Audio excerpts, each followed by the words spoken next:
while Morgan from Fear the Walking Dead often attacked Rick's leadership.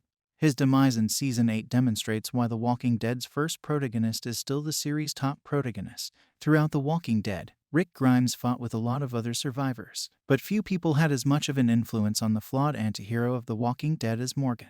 Morgan is the first person Rick encounters after emerging from his coma, and they interact often throughout the rambling plot of The Walking Dead. Although this viewpoint also enabled Rick to access some of the humanity that he had left behind to live in the post-apocalyptic world, Morgan and Rick often disagreed because of it. Daryl from The Walking Dead has his own spin-off series, but Morgan's narrative took a different path. Morgan began to play a significant part in the Fear the Walking Dead spin-off of The Walking Dead in Season 4. While Morgan may be a skilled survivor after he has endured for a considerable amount of time, his initial appearance in Fear the Walking Dead Season 8, Episode 1, Remember What They Took From Us, demonstrates that his critiques of Rick were maybe a little hasty. Morgan's situation demonstrates that playing Rick is more difficult than it first seems, and The Walking Dead's antihero is nonetheless incomparable despite his weaknesses. Because of his pacifist beliefs, Morgan was primarily skeptical of Rick's leadership abilities in The Walking Dead. When Remember What They Took From Us starts, Morgan has handed his daughter Mo to the shady antagonists Padre from Fear the Walking Dead. Furthermore, at some point during the spin-off's 7-year time leap, Morgan likewise lost faith, stopped fighting Padre, and agreed to take a job working with the bad guys. This demonstrates how much tougher it is than it seems to maintain the composure Rick displayed throughout The Walking Dead. It was difficult enough to survive in a walker-infested planet. However, in both The Walking Dead and Fear the Walking Dead, attempting to negotiate the complicated and sometimes dangerous interpersonal interactions amongst other survivors frequently proven to be just as deadly.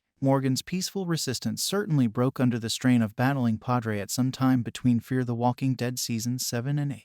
Many of the most evil characters faced in both programs were human. This demonstrates that Rick from The Walking Dead, despite his shortcomings, did something right when he managed to scrape by and make sure that his followers survived. While Rick's reappearance hasn't been explicitly hinted at in Fear the Walking Dead Season 8, the spin-off still adds to this ultimate reveal. Fear the Walking Dead serves as a reminder to viewers that Rick is a significant character in the universe of The Walking Dead by enhancing the mystique around him. To live in the world of the show and release Mo from Padre's control, Morgan could soon come to the realization that he has to resemble Rick more. This may support the notion that Rick is a folk hero in the time frame of Fear the Walking Dead by maintaining the impact of Morgan's worldview. Fear the Walking Dead's Rick Grimes is on his way to becoming a living legend. But that doesn't mean there aren't any other characters in the show who can step in and carry on his legacy. For instance, despite the fact that the odds are stacked against her, Madison has continued to battle the evil Padre ever since Fear the Walking Dead Season 7 and shows no signs of letting up. Alicia or Madison was the protagonist of Fear the Walking Dead for a long time. But the spin-off made the correct choice when Season 7 brought Madison back from her apparent death in Season 4. Madison, like Rick, has shown that she can use force when required to defend herself and other people. Morgan's biggest error is not realizing that she hasn't yet faced a totalitarian foe she was prepared to give up on. If the walkers in the world of The Walking Dead don't get a character, a human foe may do it in their place. Despite years of conflict with the cult, Madison has refused to be defeated by Padre, which is encouraging for the protagonist of Fear the Walking Dead and her efforts to follow Rick Grimes' lead in The Walking Dead. Thank you for watching. Please don't forget to comment, subscribe, and give us a like.